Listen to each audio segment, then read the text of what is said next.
making our first game with Godot also, and how we discovered the engine. So we are Adrien and Aurélien. We were a former developer at Amplitude Studio, where we developed strategy games for X titles for more than 10 years, mainly on Unity.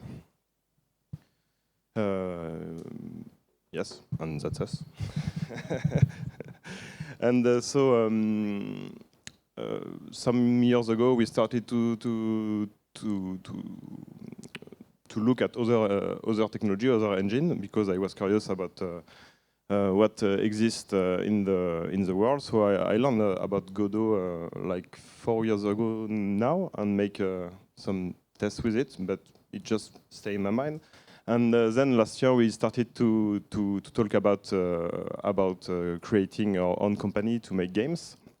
So naturally, we did go back to Godot, and we wanted to test what we will be able to do with it. So we made a game jam in October with Godot that you can play at this link. It's a 2-day game jam, so it's quite small, but it was very interesting to see all the features that Godot can offer, and we were very surprised by the quantity of features and the quality of it. So it validates the choice for the professional work that we did want to do after. So we started to work on our first game on March this year.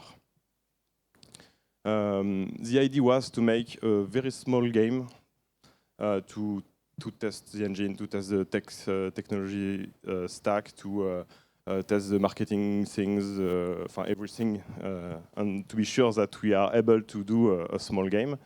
So we planned for a development time of 5 months with a very low or non-commercial objective. Just make a game, publish it on Steam, and use it to find a publisher after. But after like 2 or 3 months of development, we were quite happy with the results. So we changed the plan and had a bit more time on the project, and started to make to add a small commercial objective on it. So we will show you the gameplay trailer of the project, so you can see a bit what is it.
gameplay trailer. So it's an exploration game with some board game mechanics. We kept a bit what we were used to do. So an hexagonal grid with some very board game system, and we tried to put more a more roguelite experience on it. So it's a mix, a blend of these things. So the first task when starting this project was to define all the software that we needed to use to do this game. So we wanted to have the simplest pipeline possible, with as little software as we can. So it's easy to maintain, easy to use, easy to install, etc. We wanted to use as much open source as possible. On the long term, we want to be able to contribute on all the things, as it was said many times on this today's video game industry lack of open source tools. So it's a great thing to take this train and to make it grow. And of course, since it's a professional project, we want to be able to make money on it, so to be able to continue. So we wanted to have a reasonable cost for everything. So here is the list of tools that we want to use. So I will not go in detail on each, but we use Godot using C#. This shows we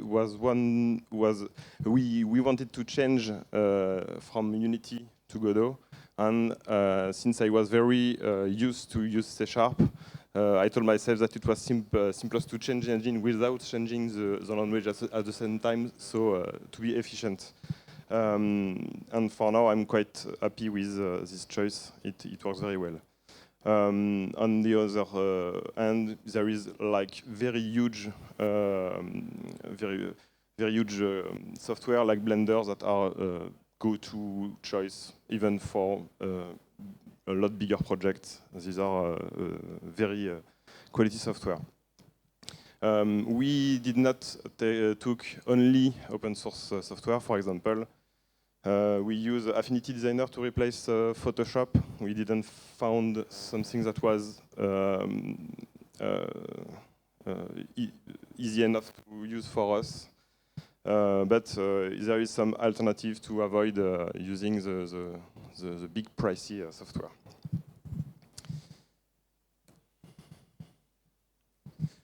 So when you have all your tools set up, the first task is to find a game ID, and to make to do that, we started to work on a prototype to define the core loop of the game. So we started with a paper prototype. We played a lot of board games during a weekend, and we picked the one that we liked, the rules that we liked in board games, and we started to make to play with all the board game materials that we had under our hand, and with paper, scissors, stuff like that. When we had something that we liked, we started to prototype directly in Blender by using the graph node to make some procedural generation. You can weight things with a little. It's very easy to use, and by just moving by hand the player in Blender, we were able to see if our concept was working on an hexagon map. So it was a very random generation, and there was no tool to control it exactly, but it gave us a good vision for starting to work on the project. And now Adrien will talk about how we make the visuals. Thanks. So now we knew what game we wanted to make. We needed to work on visuals to represent all that. So we choose to have welcoming and appealing visuals to avoid frightening casual players. We wanted to have a game which is playable by everyone. We are only two people working on this project, so we needed to have something easy to produce. And since the terrain was a huge source of information for gameplay, we needed the terrain to be the terrain elements to be easily identified by the player. So to achieve this, basically we turned off all fancy feature of Godot for rendering and focused on choosing the right colors and making interesting shapes. That way we have a simple pipeline that is easily to maintain for us, and we are focusing on avoid getting lost in all the technicality of a heavy 3D workflow, for example. So back in March, we started with the basics. As you see, our first prototype is looking quite awful. But we needed to answer a few questions, like how to assemble a terrain with simple elements. Here we tried a method to assemble the patches of terrain, and an approach to also handle the hidden part of the terrain. As you see, the player reveals all the tiles, and we needed to be able to represent that, and also put some props onto it, like mountains and resources. What we call resources are the little elements on the terrain. Once we find a good method, we try to put all the gameplay elements on the terrain. So you see, it's a bit heavy to look at, a lot of things going on. But that's the way I like to work. I like to put everything in the game as soon as possible and then balancing out everything. We ended up simplifying all of it, less resources type, less variety, but more clear readability for player. Fairly quickly we moved into Godot because all the two previous ones were made in Blender. So quite soon we moved into Godot. The bridge between Blender and Godot is very easy. You can find your it's an easy process. You have to find the right export setting, and once it's done, the documentation is really good for that. So as you see, we already simplified a lot of things with less elements on the tiles. And this was a playable version because Adrien was working on world generation at this point. So we merged our work to obtain something playable. So as I said, all those are very simple assets. Here you have a patch of grass and a little forest, which is only one model made in Blender. And we just patched the two together in the engine at the right position, and that's it. So in April, we kept working, iterating on the visuals, trying to find the right mood, the right colors. All of this in Godot. Godot is very good for iteration because you see what you are doing, and there is a lot of tools to move forward. As I said, very simple rendering setting. We basically turned off all the boxes and use only directional light and environment color and some color correction to make it more vibrant and warm. But that's it. So sorry for the engineers that work on the fancy features. We didn't use them. To make it alive, we use simple shaders. So basically, all what's moving on the terrain is made with this shader, which makes the vertex move. And everything that moves with the wind is made with that. Trees, grass, everything, even the flags we have on the tiles. So that's an advantage of using a very synthetic rendering, is that little smart effects can be very impactful and used everywhere. We started also working on the UI. Basically, we worked at everything at the same time, trying to iterate. That's our philosophy. Basically, we put the maximum of stuff in the game and balancing things afterwards. We kept iterating.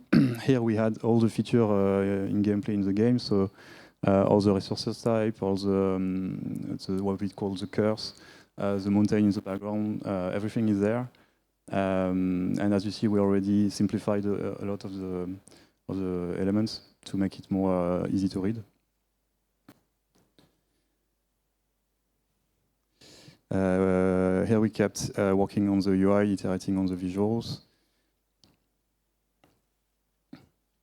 We kept things simple always. Since the animation is not the core feature of our game, we didn't use any animation tree. We just play the animation via code with a blend time that is set according to the situation. But this is our complete animation system, basically. We just launch this code and that's it. And here it's how it's looking today. So yeah, the color palette have been adjusted again. Maybe it's going to be adjusted again. I don't know. We still have time. Who knows? But yeah, as you see, it's a long iteration process. And we keep improving the whole time until we launch, basically, because we are never satisfied. So, and to you again. Yeah, I'll try to be fast because we have only 5 minutes left. So the idea on the tech part was to be as simple as the rest. So no fancy stuff. So the idea of how we worked with implementation was quite the same. We make the simplest implementation possible, sometimes quite dirty, and then we iterate on design until we are quite satisfied. And then if it's needy, if it add technical depth or stuff, we rewrite the thing.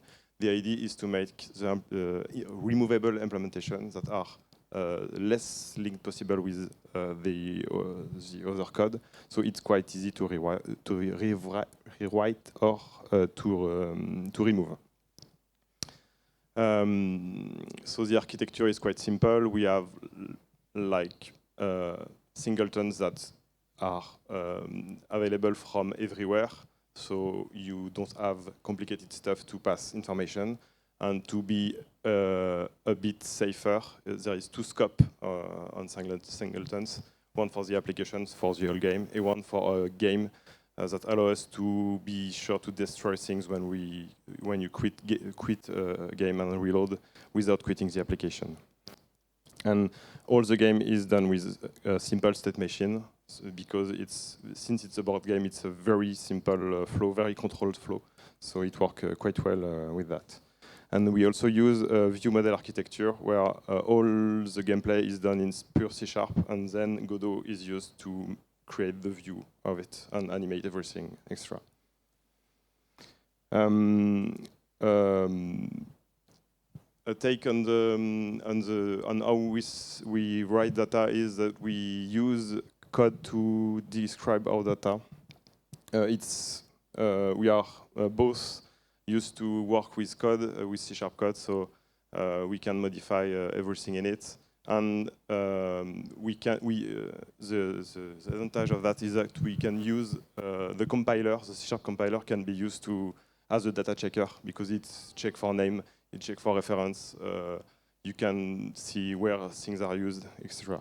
So it's a great way to work, and the advantage is that you can write logic using C#. So, for example, we have a lot of items that break the rule of the game. So we can directly in the data put the logic on each item, along with the price, the effect extra. So we don't use Godot resources in our game. And yeah, we also try to make a lot of tools to automatize all the operations that we do often, because this is where we do mistakes. So build, export, update localization, etc. And a quick word on UI. Yeah, we wanted to show you a bit of our process in UI. Basically, it's the same thing as for the visuals. We iterate a lot.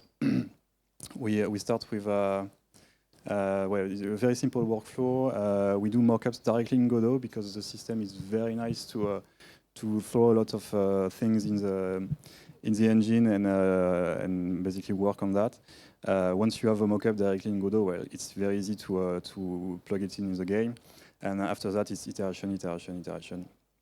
We relied a lot on the UI Godot is providing, with a lot of VBox in HBox, in VBox, in HBox, in labels. Yeah, and it works. As you see, first iteration on a little piece of UI. Just as the first iteration on terrain, it's very ugly. That's why I put a pretty picture on top, because to compensate. But the question we ask ourselves here is it in the right place? Is it the right information? Is it the right time to show it to the player? Is it understood by the player? And we playtest this actually a few times to see if it works. It's ugly, but it works. So that's all you need to know at this point. Whoa. Whoa, nice. What's happening? Yeah, but all like, okay, so the last one is good. So, okay. So basically it's the same thing, iteration, iteration until it's good. We focus on visual after we answer the question about usability. And that's it. I'm going to skip that, so sorry. So yeah, Coldridge available October 28th. You can already play the demo on Steam if you want. Just have to flash code this link. Thanks. If you want to ask a question to us or talk to us, we'll be available in the IRR somewhere. Just have to look for us, I guess. Thank you.